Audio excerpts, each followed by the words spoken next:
首先，哪吒 U2 这款车啊，棱线分明的一个感觉啊，中间日间行车灯整体贯穿的这个感觉，中间还有这个哪吒 logo 的这么一个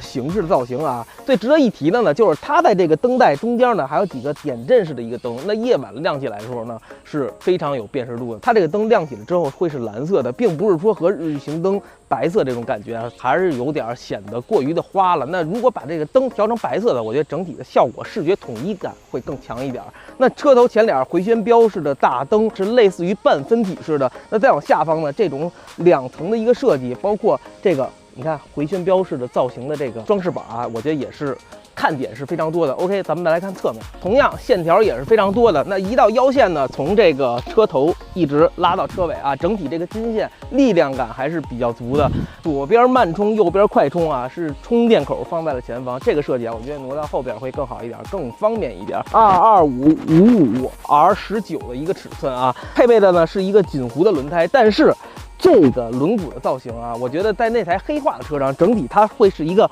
黑色的轮毂，并且里头是一个荧光绿色的卡钳啊，那个会比较帅。但是这个看起来呢也还 OK， 造型上没有什么问题，但是可能就没有那么抢眼了。那车尾的造型也是有类似于一个悬浮车顶啊，这块是一个黑的饰板。车尾最明显的啊，一条贯穿式的立体的灯带的造型啊，而且它这灯箱内部还用了这种灰色的一个饰板啊，这枪灰色饰板就是更能凸显新能源的一个身份。这么1、2、3层的一个感觉，那车尾下压的这种感觉，力量感还是比较强的。那这台车呢，其实还是那句话，我更喜欢黑色的。咱们打开后备箱，看它的后备箱。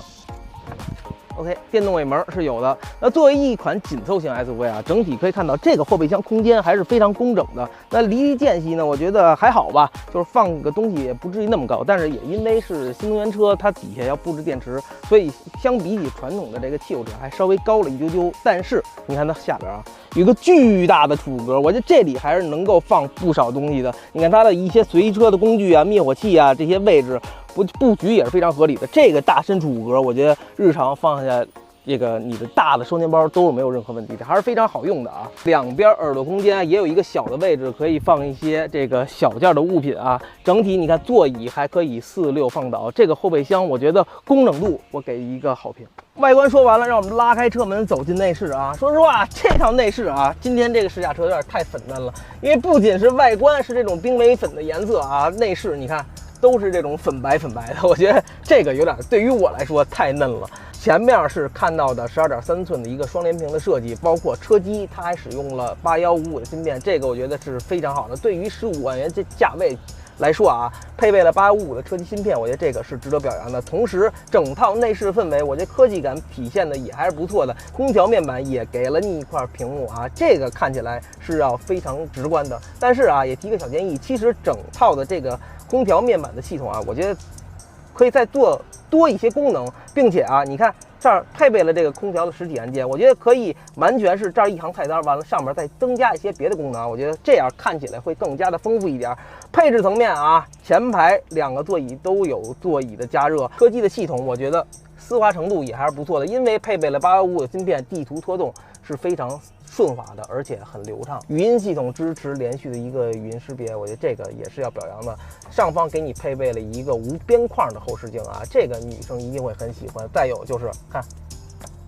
头顶上方这个前方的这个化妆镜啊，我觉得女孩一定都非常喜欢。一个 LED 的灯带，完了面积非常大，做个这儿补个妆什么的，一定直击小姐姐的心理啊。这个方向盘呢，其实造型我觉得还是 OK， 双幅的一个方向盘，但是啊，这个填充物其实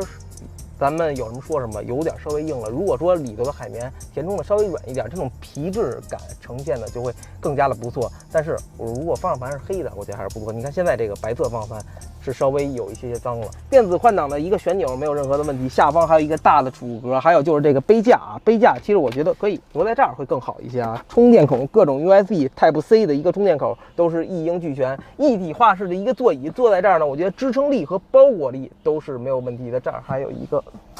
通风的地方。OK， 咱们去后排看。作为一个紧凑型的 SUV， 其实它在紧凑型 SUV 中还不算大了，但是4.55米的一个车长，2.77米的一个轴距，这个空间体现的，各位可以看到吗？一拳、2拳，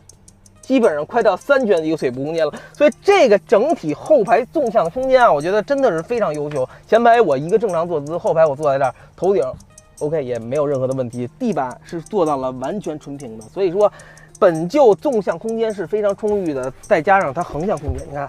纯平的一个地板，这个活动范围是非常的赞的。OK， 后排的一些配置啊，空调出风口没有问题，下方还是一个小的开放式的主格，完了再加上手机充电口。那头顶上方呢，没有给你使用那种全景天幕，但是这个天窗是可以打开的，同时给你配备了一个遮阳帘，这个夏天还是非常防晒的。所以这台车我觉得为小姐姐考虑的还是非常到位的。但批评的点是什么呢？就是还是这个座椅的问题，就是座椅啊，整体的坐姿会，这个坐垫啊会非常的这个平直一些，完了靠背也会稍微的平直一些。再有就是这个海绵的填充，你看坐在这儿，我觉得这个座椅还是比较的硬的。我觉得这个如果说在后边的再改款车型的时候，座椅可以再继续一波优化。来到驾驶层面啊，首先来说的话，就是这车的一大亮点就是哪吒 U2 的这台车610版本啊，它最大的亮点就是配备了一个82.5度电池的一个大电池版本啊。那这个在紧凑级 SUV， 尤其是4.5米这个级别啊，是并不多见的。那 NEDC 的续航里程可以做到610公里，像北京现在炎热的夏天，我觉得基本上你跑个589啊，我觉得这台车整体的能耗还是不成问题的。动力部分呢，它给到你的是一个170千瓦的一个电机，所以说推动这个车身尺寸来说是丝毫不费力的，整体加速的感受还是非常畅快，而且很充盈的一个感受。来试一脚加速，3、2、1，走！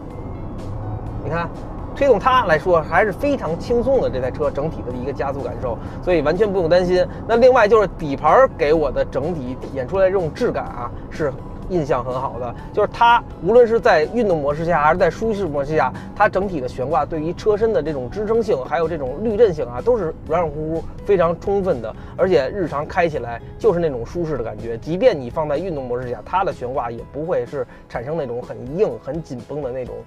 不适感。这车整体刹车踏板的脚感啊，我觉得还是非常不错的，就是可以做到你脚放在刹车踏板上随踩随有，并且制动力均匀，而且是持续输出这个增加制动力的。所以对于女生来说呢，我觉得这台车还是非常好上手的。初段你踩下去，你看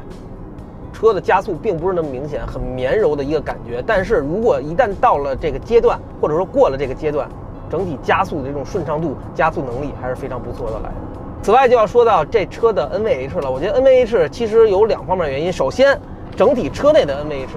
静谧性我觉得还是可以的，就是双层夹胶玻璃这都没有什么问题，声学包啊匹配的，就是把车内的氛围营造的还 OK。但是胎噪我觉得是有点大的，这大概率是可能配备的这个锦湖的轮胎，整体传上来这个胎噪还是略显明显。最后哪吒 U2 啊，这台车还有一个亮点，其实就是它自动辅助驾驶这块啊，是配备了一颗地平线增程3的一个芯片。另外呢，这台车是支持一个 L2.5 级的辅助驾驶的。整体体验下来呢，我觉得包括跟车啊、智能跟车、智能刹停啊，包括这个左右两边的一个并道的侦测啊，我觉得都没有什么问题，使用起来还是挺顺畅、挺流畅的一个感觉。那也问了一下哪吒的同事啊，就是他们今年在下半年会正式的发布这个高速道路的 NP。自动辅助驾驶的系统啊，那同时在明年上半年也会发布城市道路的一个 NP 智驾的一个系统，这个我们也可以期待一下啊。OK， 这个哪吒 U2 这款车啊试完了给大家。